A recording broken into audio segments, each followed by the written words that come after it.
Good evening, and welcome back to the Poe Museum.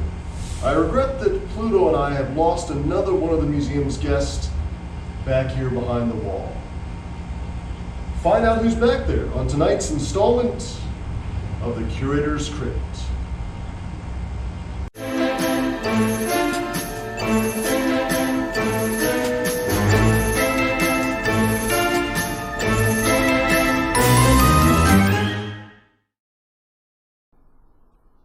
In Poe's classic tale of revenge, the Cask of Amontillado, a man bricks up his enemy alive behind a wall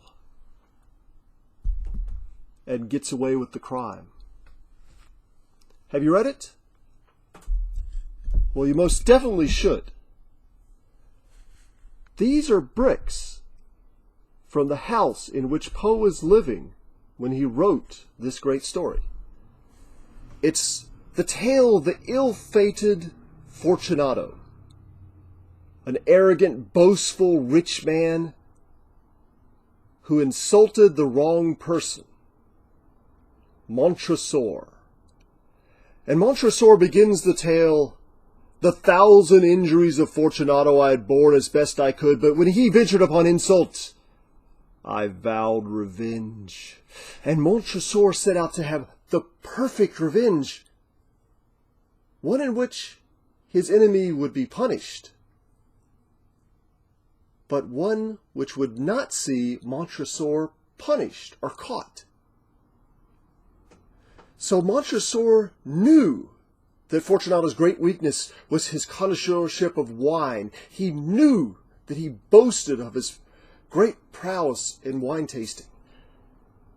So Montressor told him, "I have this cask of Amontillado, a kind of sherry, down in my wine cellars, but I'm not sure I got a good bargain."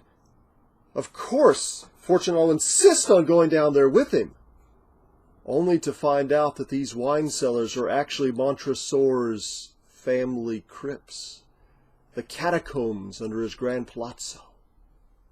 And the deeper and deeper they get into the catacombs, the more Montressor offers him some wine to stave off the cold, and the drunker and drunker Fortunato consequently gets, until Fortunato is so drunk he can barely stand. And that's when Montressor chains him to the wall and then bricks him up alive, leaving him down there forever. So where do you think Poe got the idea for this story? There's several possible sources, including legends that he might have heard about a soldier up in Boston who'd got into fights with some other soldiers and they bricked him up alive, leaving him for dead. But I think there's actually a pretty good chance that a source can be found right here in Columbian magazine in 1844. Now, I mention this because Poe's story, Mesmeric Revelation, is just a few pages before this. But right here, it's a sketch, a man built into a wall, which purports to be the true story of a man traveling through Italy, and when he comes upon a church that's undergoing renovations, a wall is torn down, and according to the author, J.P. Headley, as the door swung open, I recoiled a step in horror, for there stood upright a human skeleton, perfect in all the parts, staring upon me with its dead eye sockets. No coffin enclosed it, no masonwork surrounded it, but among the naked, jagged stones it stood erect and motionless. And it's soon discovered that this isn't one of the ancestors or one of the church members who's been buried there. No, this person was buried alive behind the wall centuries earlier. So Poe might have taken something just like this as a starting point and said, well, how exactly did he get behind the wall? And more than that, what if I said it in modern times? and made this a crime committed by someone very much like me or you. So do you think there's somebody in Poe's life that he would have despised so much that he was inspired to concoct this sort of literary revenge against them? Well, Poe did have his enemies. He did engage in literary feuds with other authors of the time.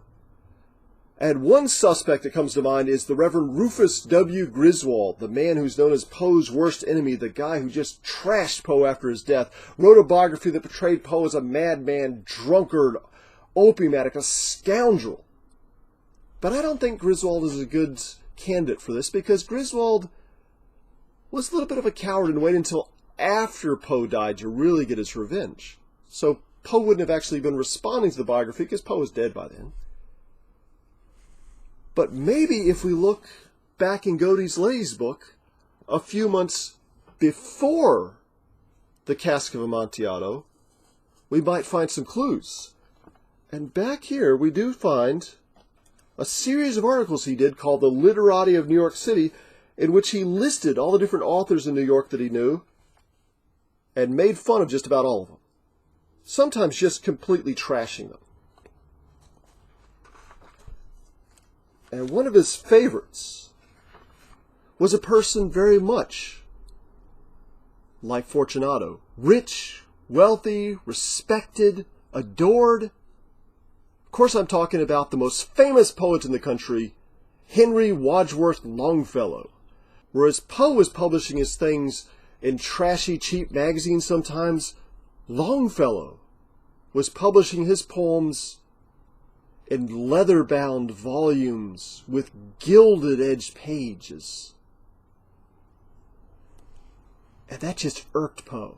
Poe knew that Longfellow wasn't as good a poet as he was just connected. He was wealthy. And according to Poe here, Longfellow was little more than an imitator or a plagiarist. He was just an adapter of other people's ideas, rather than an original genius.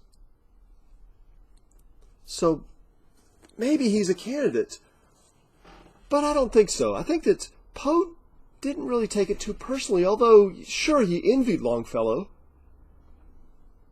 But even though Poe wrote article after article trashing him, at one point one of Poe's editors, N.P. Willis, wrote to Longfellow and said, "Don't take it personally. This is really only to help both your careers."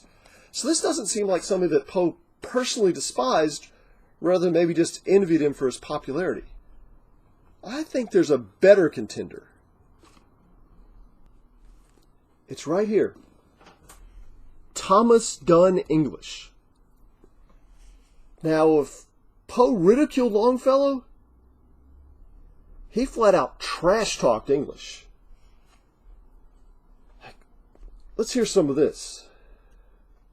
"No spectacle can be more pitiable than that of a man without the commonest school education burying himself in attempts to instruct mankind on topics of polite literature.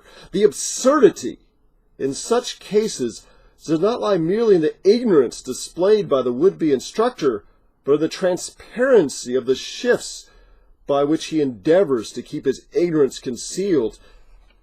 Again and again, he trashes Thomas Dunn English. And these guys had history. They were living together in New York City when Poe was involved in a scandal involving some love letters sent by Francis Osgood to Poe.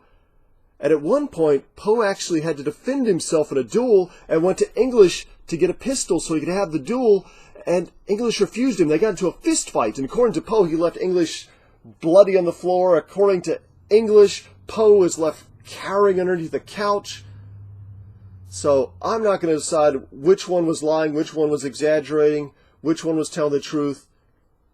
But after that, their relationship never recovered. And in fact, English published an article saying that Poe was a scoundrel and a cheat and a liar. And Poe sued him for libel and won. But what's more than that? English was a writer after all.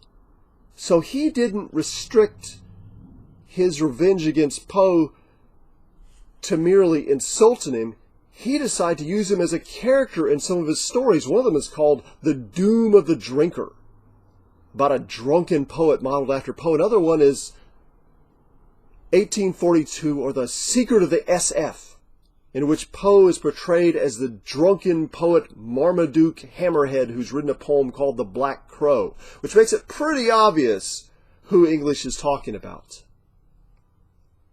So with English using Poe as a character in his stories, it seems kind of plausible that Poe would have gotten his revenge by making English Fortunato in his story The Cask of Amontillado, written at just about the same time.